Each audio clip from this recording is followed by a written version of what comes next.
कृपया ध्यान दें।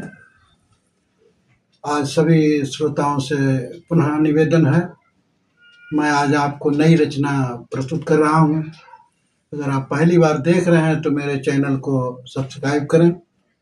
मेरा चैनल है बुद्ध जागृति बुद्ध मिशन। तो आप अगर इसको कमेंट करके बताएं। आज हमारी रचना का पहला दिन है। मैं सुनीत नामक का एक भंगी राजगृह में रहता था। तो उसकी धम्म दीक्षा के संबंध में वो भंगी से कैसे बौद्ध भिक्षु बनता है, कैसे बुद्ध की शरण में जाता है, ये मेरी रचना में आपको मिलेगा। तो मैं सबसे पहले वंदन करता हूँ सभी महापुरुषों का। तो ध्यान दें। विश्व गुरु शांति स्वरूप अति दीप परिणाम, आदित्य बंधु तथागत को पांचांग प्रणाम। सतगुरु रविदास महाराज को वंदन करता आज, लो ना माता वंदन करूं सफल होई सब काज। प्रथम शिक्षिका मात को नमन करूं दिन रात, विद्या धन तुमसे मिला धन्य हुआ मेरी मात। भीमराव अंबेडकर करिए बुद्धि प्रकाश, सुनीत गाथा लिख रहा होई विवेक विकास। गुरु नारायणा को शीस नवाऊं, अब संत गाडगे को सिर नाऊं। पहरियार रामा स्वामी को अब महात्मा ज्योतिवाराऊ फुले को। संत कबीर की अमृत वाणी, अब सुनकर फलीभूत होई प्राणी। सतगुरु रविदास ने बुद्धि बल से अब किए पराजित प्रोहित वाणी से। लोना मात नाम लेने से अब कष्ट हटे जाप करने से। माता रमाबाई बनी सहयोगी, अब धैर्यवान भीम ख्याति सहयोगी। रामजी राव के प्राण धारा, अब भीमा मात के राज दुलारा। परिवर्तन के महानायक को अब वंदन करता आज सभी को। आई विराज मस्तिष्क माही, अब शुरू लेखनी करता ताही। भूल चूक जो भी हो जाए, अब करो कमेंट सुधार हो जाए। सुनीत भंगी से ब्राह्मण बनता, अब ज्ञान ध्यान से पंडित हो जाता। राजगृह का रहने वाला, अब साफ सफाई करने वाला। कूड़ा कचरा गली उठाता, अब मैला ढोई जीवन अपनाता। गाथा सुनीत भंगी की रह सुनाई, अब सब महापुरुषों को शीश नवाई। एक दिवस की बात जनाऊं, राजगृह का हाल सुनाऊं। सुनीत भंगी नित की भांति, अब झाड़ू पंजा हाथ ले जाती। पहर तीसरे ही उठ जाता, अब सबके उठने से पहले जाता। चौथे पहर जनता जब जा गई, साफ सफाई करी घर कऊ आवे। ये बुद्ध काल की बात है, जब अछूत जो उस समय के शूद्र कहे जाते थे, उनकी परछाई से भी लोग डरते थे, और भंगी का काम करने वाले तो सुबह 3 बजे से ही और 5 बजे तक ही अपना काम समाप्त करते थे। इससे पहले कि कोई जग जाए तो उससे पहले वो साफ सफाई करके अपने घरों में छिप जाते थे। उसके बाद आम जनता उठती थी कि सूरत से भी घृणा करते, अब परछाई से फरेज भी करते। इतना छुआछूत था, इतना आडंबर और पाखंडवाद फैल चुका था, तो उस समय परछाई से भी डरते थे।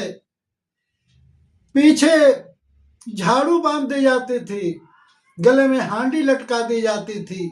ये हमारे समाज का बहुत ही बड़ा दुर्भाग्य था। तो नीच जाति कई सब दुरियाते, दिन भर नाही सकल दिखाते। साफ सफाई नगर की करता, अब फिर भी नीच अछूत कहलाता। यानी जो सफाई करने वाला, जो आज वर्तमान में सफाई कर्मचारी कहा जाता है, तो उस समय अछूत और नीच कह करके उसे बुलाते थे, उसकी परछाई से भी डरते थे। ऐसी प्रथा थी लेख लिखाई, अब जन जन बांट दिया था भाई। जो जस जैसा कर्म करेगा, अब वैसा नाम जाति मानेगा। उस समय ऐसी प्रथा चला दी कि जो भी सज्जन जो काम करेगा वो उसी जाति का हो जाएगा। अगर लकड़ी का काम करता था तो बढ़ई, सोने का काम करता था वो सुनार, किसानी का काम करता था वो किसान, सफाई कर्मचारी को भंगी कहते थे। इस प्रकार कर्म की जाति के साथ में मानव की जाति उन्होंने बांट रखी थी कि वर्ण चार प्रमुख बतलाए, उपजाति बहुत ही गिनाए। ऊंच नीच का भेद बढ़ाया, अब मानव मानव दूर भगाया। ऐसी ही एक घटना पाऊं, अब नाम सुनी तब भंगी बतलाऊं। राति अंधकार जैसे ही मिटता, अब भुवन भास कर उदय हो जाता। उसी समय का हाल बताऊं, अब श्रोताओ सुनना ध्यान लगाऊं। तो इस प्रकार जो 4 प्रमुख उन्होंने वर्ण बांट रखे थे, उनमें श्रवण, ब्राह्मण, क्षत्रिय, वैश्य और शूद्र, उनमें भी उपजातियां बना रखी थी। जो कर्म करता था वो उसी जाति से पुकारा जाता था। तो सुनीत भंगी का काम था साफ सफाई करना। इस प्रकार जब वो रात के 3 ही बजते थे तो उठ करके वो साफ सफाई करता था। जब तक सूर्य उदय होने से पहले ही वो अपने घर वापस आ जाता था। कि उसी समय आदित्य बंधु तथागत, अब अपनी प्रज्ञा रश्मियों से तथागत। भिक्षु संग साथ ले लेती, अब मगध राज और चल देते। स्वयं तथागत के मन मानस से, अब फूट फूट कर निकली धम्म तरंगे। नवचेतना जागृत कर रही थी, अब सारे वायुमंडल में अपरमयती थी। क्योंकि सूर्य किसी से भेदभाव नहीं रखते हैं। जब सूर्य, भानु, प्रभाकर उनको नाम से पुकारा गया, वो जैसे ही उदय होते थे तो सभी के लिए भी एक समान उजाला देते थे, प्रकाश देते थे। गर्मी देते थे, वो किसी भी प्रकार से भेदभाव किसी मानव से नहीं करते थे। उसी प्रकार तथागत सम्यक संबुद्ध जो करुणा के सागर थे, जो इंसानियत की, मानवता की उनमें हर किरण फूट फूट कर निकलती थी, तो वो अपने भिक्षु संघ के साथ में सुबह उठते हैं और भिक्षाटन के लिए राजगृह की ओर निकलते हैं कि भिक्षु नवचेतना जागृत कर रही थी, सारे वायुमंडल में अपर मैत्री थी। भिक्षु संग नजर नीची थी, अवधि में कदमों की आहट थी। मंगध नगर ओर चले जाते, और राजमार्ग पर कदम बढ़ाते। भंगी सुनी तब बहु कमर झुकाए, अब झात में झाड़ू रहा लगाए। तथागत सम्यक संबुद्ध भिक्षु संघ के साथ में नीचे की नजर और कदमों की आहट से धीरे धीरे से चले जा रहे थे रास्ते पे। उसी समय सुनीत भंगी जो था वो झाड़ू गली में लगा रहा था। उसने जब कदमों की आहट सुनी तो उसने जो झुकी हुई कमर से वो झाड़ू लगा रहा था, तो जब कदमों की आहट सुनी तो वो खड़ा हो गया। और खड़े होकर के क्या देखता है कि सामने तथागत सम्यक संबुद्ध आगे आगे चल रहे हैं और पीछे से भिक्षु संघ लाइनवार पीछे से आ रहा है। मंद मंद पद चाप कान से सुनता, अब सुनीत रुका नगर पड़ जाता।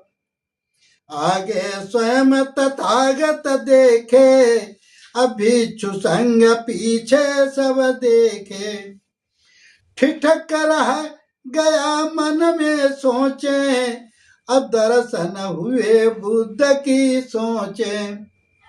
ना जाने कितने जन्मों के अकुशल संस्कार जीवन के।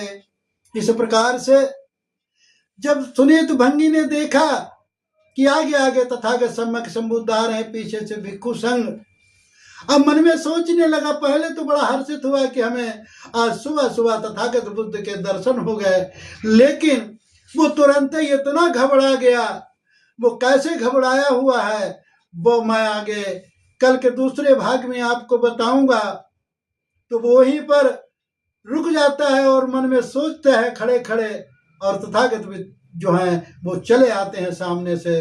तो इन्हीं शब्दों के साथ में मैं सभी को साधुवाद करता हूँ और मंगल कामना करता हूँ कि आप सभी दीर्घायु हों, स्वस्थ रहें और इसी प्रकार से हमारी रचनाओं का मनन करते रहें और हमें लिख करके बताते रहें कि हमारी रचनाएं कैसी लगती हैं। साधु साधु साधु।